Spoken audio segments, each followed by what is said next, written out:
12ই March সংসদের প্রথম অধিবেশন। অনেক গুরুত্বপূর্ণ সিদ্ধান্ত সেদিন হবে। স্পিকার, ডেপুটি স্পিকার সহ অনেকগুলো বিষয় আমরা জানবো। সবচেয়ে বড় কথা যে আমাদের স্থানীয় সরকার নির্বাচন দলীয় হবে, ভোট গ্রহণ নাকি নির্দলীয় হবে, সেই বিষয়ে ডিসিশনটাও আসলে ওই অধিবেশনেই হবে। হ্যাঁ, মানে কতটুকু চ্যালেঞ্জিং সময় পার করতে হবে, কারণ এখানে তো আর সেই আগের মতো একটি ভয়েসই থাকবে না। শক্তিশালী একটা বিরোধী দল আছে, স্বতন্ত্ররাও আছে, মানে চাইলেই যে কোনো কিছু হবে না। উচ্চকক্ষ বলেও একটা ব্যাপার থাকবে পরবর্তীতে। কি দেখছেন আসলে? এটা দিয়ে শুরু করব। এটা দিয়ে আমরা শুরু করি, তারপর আমরা মুক্তিযুদ্ধের প্রসঙ্গে আসবো। আজকেই স্বরাষ্ট্রমন্ত্রী সালাউদ্দিন আহমেদ এই ঘোষণাটা দিয়েছেন। তিনি যেহেতু বলেছেন যে প্রেসিডেন্ট প্রধানমন্ত্রীর সঙ্গে পরামর্শ করেই এই আহ্বান ত্রয়োদশ জাতীয় সংসদের প্রথম অধিবেশন তিনি আহ্বান করবেন।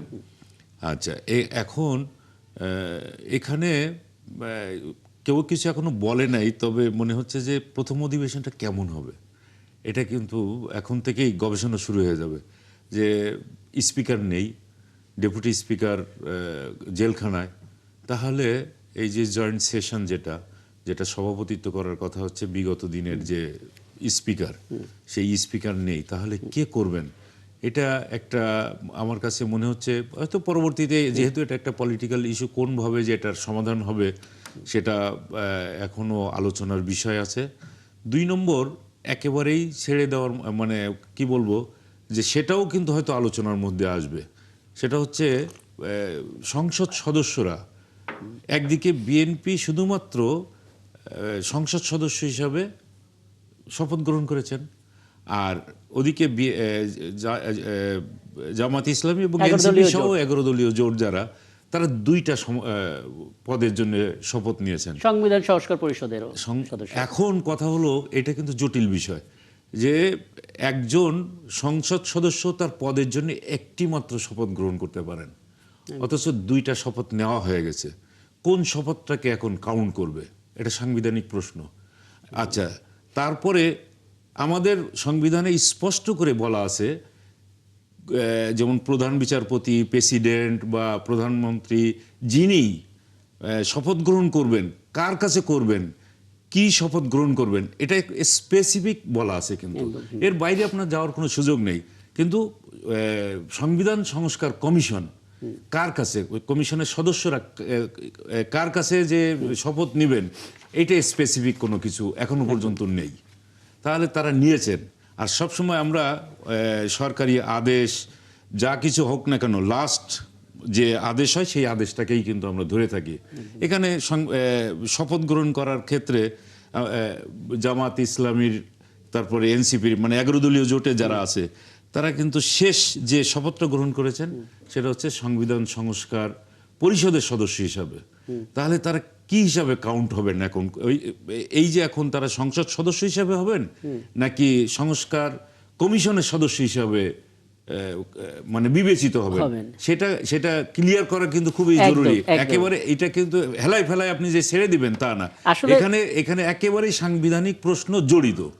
কাকে, মানে কিভাবে তারা এখানে আসবে, এবং এটা খুব গুরুত্বপূর্ণ বিষয়। 12ই মার্চটা আসলে সবারই চোখ থাকবে, অবশ্যই চোখ থাকবে। এবং এই বিষয়গুলো সমাধান না করে ওখানে কিভাবে বসবেন আমি তো বুঝতে পারছি না। একদম। আমি আসলে সংবিধান নিয়ে আলাপটা এখানে থামাই, কারণ আরো অনেকগুলো চমৎকার শিরোনাম দেখলাম যেগুলো আলাপ করা যায়।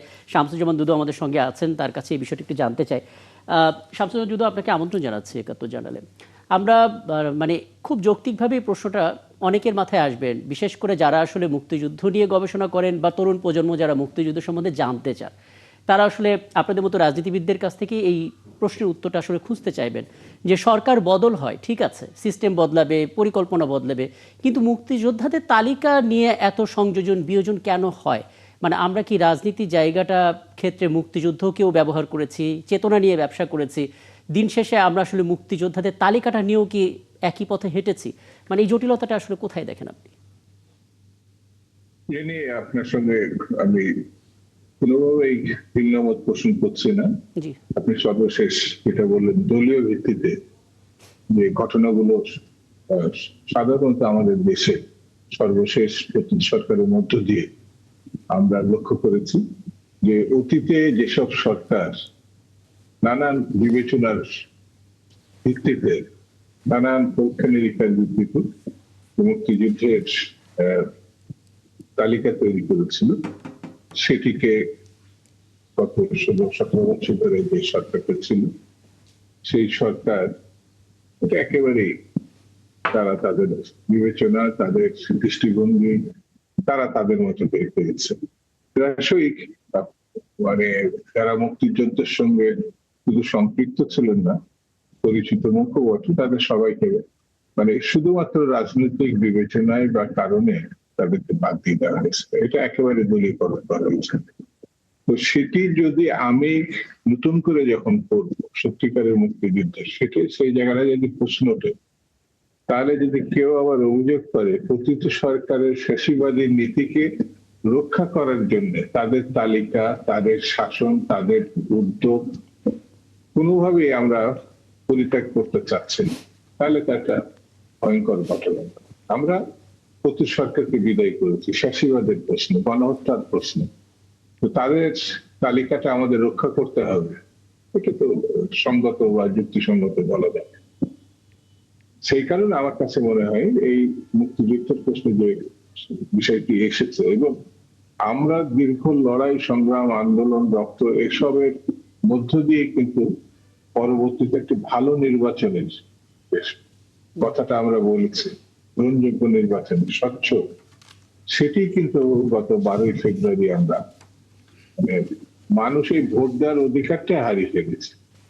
তারা অনেক তরুণ প্রজন্মের আছে এইবার, যার বয়স প্রায় 35 হয়ে গেছে, তারা কিন্তু গত 3টে নির্বাচনে কোনো সুযোগ তারা পায় নাই।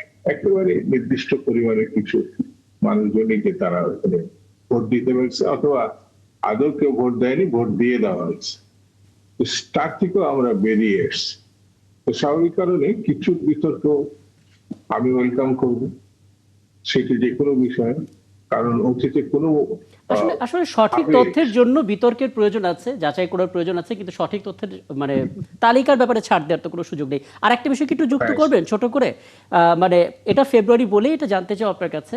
আমরা গতকালও দেখেছি যখন দিনভর আমরা আয়োজন করছিলাম, আমরা এখন পর্যন্ত ভাষা শহীদ যারা হয়েছেন তাদের সুস্পষ্ট কোনো তালিকা পাইনি, এবং যিনি আসলে প্রথম শহীদ হয়েছিলেন 48 বছর লেগেছে তাকে 21শে পদক দিতে, তাও মরণোত্তর দিয়ে যেটা পেয়েছেন, এবং মাত্র 68 জনের একটা তালিকা আমরা পেয়েছি। এই দায়িত্ব কি এই সরকার নেবে সঠিক তালিকার? কিন্তু এই দায় সরকার কেন, এটা জাতিগত ভাবে আমি এই বিশেষভাবে কোন সরকারকে রেখে করছেন, সবাই যেন কোনো না কোনো ভাবে এই দায়িত্ববোধ এড়িয়ে গেছে। সর্বশেষ যেহেতু এখন বিএনপি সরকার বা নির্বাচিত সরকার বা তারেক রহমান সাহেবের প্রধানমন্ত্রীতে একটি সরকার প্রতিষ্ঠিত হয়েছে, তো অতীতে যে বিষয়গুলো আমরা দায়িত্ব জ্ঞানহীনতা বলি বা যে কোনো ভাবে হোক আমরা অবহেলাজনিত কারণে এড়িয়ে গেছে, বর্তমানে সেটা এড়িয়ে যাওয়ার কোনো সুযোগ নাই।